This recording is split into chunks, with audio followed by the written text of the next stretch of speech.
like, this one dude was like, hey man, how's your uncle Osama bin Laden doing? I was like, I don't know, bro, how's your uncle El Chapo doing? He's like, well, why the fuck would El Chapo with my uncle? I was like, so why the fuck would Osama bin Laden be my uncle?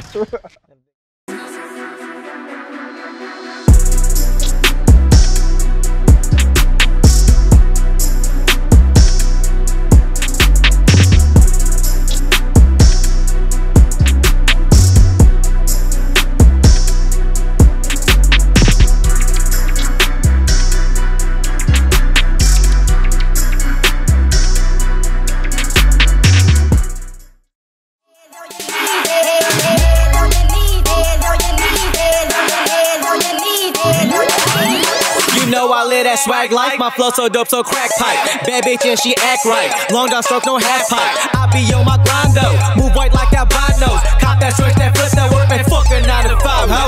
I ain't in no hideout. Catch me up at my house. Bottles after bottles from the motto, hoes inside out.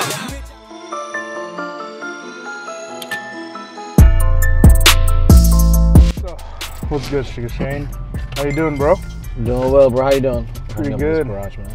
Doing well, bro. You know. How's your week? Blessed. It's busy, man. You know, filled with go straight. Okay. Filled with work. You know, I had a show in Los Angeles. It's kind of dope. It was off Airliner. It's called We the West. It's the longest running hip hop series in this region. Okay. So you know, I go back there a few times a year. I was actually at the first ever. So what's your next project? Like, what are you currently working on? You know, I'm working on my my forthcoming album. It's gonna be called GIN. Okay. Get It Now, and that's actually a DJ Raf exclusive. That's the first time I've ever said that on camera or even on social media. I haven't announced it yet, so nice. I think we'll hold on to that for this interview. That's about getting music out there. You know, getting your hustle out there, getting your brand out there, and doing it now because there's no time like the present. Right. And we're not getting any younger, man. Right. Right.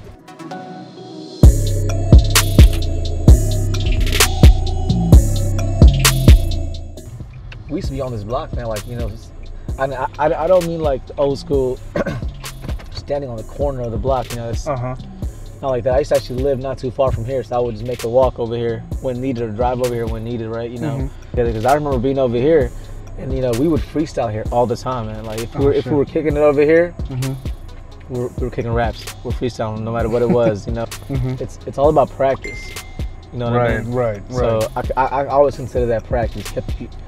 You know, people don't freestyle like they do anymore, bro. No, right? they don't. Like back in the day, like we get in the circle, we start kicking raps. We're just about staying sharp, right? Like staying sharp, you know, staying focused, being able to. Right. Yeah, because you got to think about the next rhymes as you're going. Exactly. So. Yeah.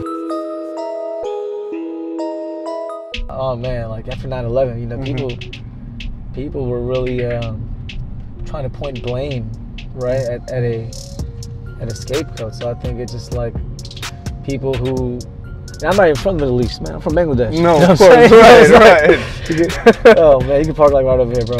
But it seemed like, man, people who were brown and looked like they could be from the Middle East, right? Or looked like or even had like a longer last name. Yeah, you were definitely targets. For me, I was never one to take a verbal lashing without giving one back. So, you know, I was going to come back for the people. Right. And then, yeah, man, I remember this one dude, like, this one dude was like, hey, man, how's your uncle Osama bin Laden doing? I was like, I don't know, bro, how's your uncle El Chapo doing? He's like, well, why the fuck would El Chapo with my uncle? I was like, so why the fuck would Osama bin Laden be my uncle? And I think that's when he kind of was like, oh, shit. And then, like, you know, it's starting to make sense now. Yeah, exactly. But I have pretty thick skin, so that stuff never really impacted me. Like nowadays, I guess people will be like, oh, you know, that's bullying, you know what I mean? But like, it wasn't bullying. No one bullied me, honestly. Like people tried to, but I would shut that shit down real fast. I would let them know, like, yo, man, like that guy doesn't represent me. You know, he doesn't even represent the Islamic religion. He's one guy, and like, you know, he's an extremist. It's different for him. You know, I'm here with y'all. So what connection do I have with him, right? Like, right. So I would always, you know, try to kick knowledge to people. I would rarely get mad about it because that, I don't know, I feel like getting mad about it wouldn't really solve anything. That would probably just perpetuate the feelings of animosity, you know? Right. Yeah, that's true, bro. So, you know, I feel like since, you know, 2001, you know, I felt like this way? Yeah. I feel like for the past few years, I feel like, you know, America is growing, and like, you know, I've seen less and less racism, you know, around me for a few years, and then happened the last year's election, you know what I'm saying? Yeah. Then I was like kind of shocked, you know, I was like,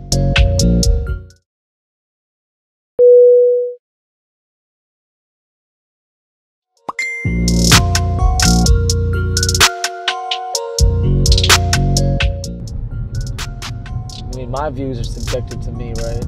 yeah.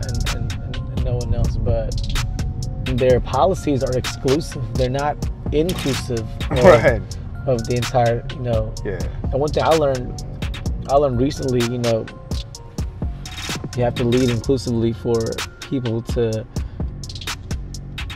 accept others, right? But now, you know, we're having these policies that exclude people, or we're having these initiatives that target, you know, certain groups, or favor, you know, certain groups over another group. Right. Even though it's not being said explicitly, people can sense that, you know, people sense the tension. And I think that's why we're actually seeing how prejudice, you know, our country still is, right? It was because over the years that the majority group that voted for the Republican candidate this year were from Middle America. That's an area that's often overlooked and forgotten about. Right. So with Barack in office, you know, minorities were thriving, right? We were growing. That part of the country was often forgotten about, not represented. So they, for years, maybe they felt like the minority themselves. So now this is, you know, they have the candidate who can represent them. But you know, so I understand why they made their votes political. I understand why they voted for who they wanted. But you know, for us to change the country, we have to rethink the leadership and its impact on our nation, you know?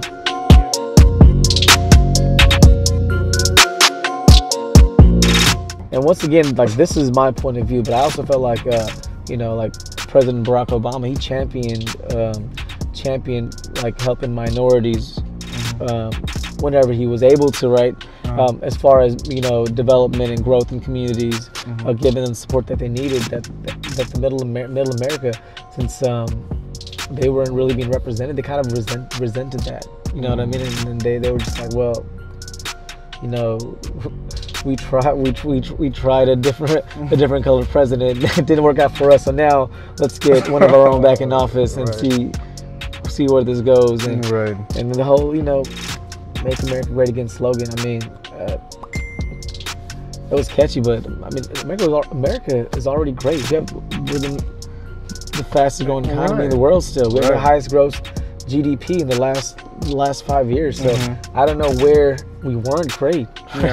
Some people said that American airports are like third world airports. We gotta improve ourselves. They've never been to a third world airport, I've been there. I've been to many airports in this country, and they're nice airports. They're all good, man. They get LAX, you from A to B SFO, in a very nice airport, way, organized. You know, it's good. I don't know what the fuck they're talking about. You know, maybe, I don't know, maybe they didn't get the memo that we weren't really doing bad. Like, maybe they were just like, fuck, you know, America's not great anymore, so we got to make it great again somehow, some ways. But maybe they were disconnected. That's probably a better way of saying it. Maybe they're disconnected of what was going on, you know. I feel blessed that, like, in immigrant communities, you know, we always kind of work harder because we know, you know, we know what we got to come up against, and it's like, okay, we got to give it all. There's no choice. We work harder, and we're going to get half the credit. So, you know, it's exactly. Double-edged sword, but it's going to be an interesting next few years, right? The tensions are high in most immigrant communities, and it's like, it was definitely not the ease that was felt with Barack in office, you know. But like I said, us as a nation, no matter who's in office, we have to lead inclusively, and that's how we're gonna that's how we're gonna, you know, impact real change. And you got the ill setup, Raph. Thank you. Try to make something unique. See this right now, but this dude has 3 mounted cameras on here, 3 types of cameras. Has a wrist monitor so you can see what is going on.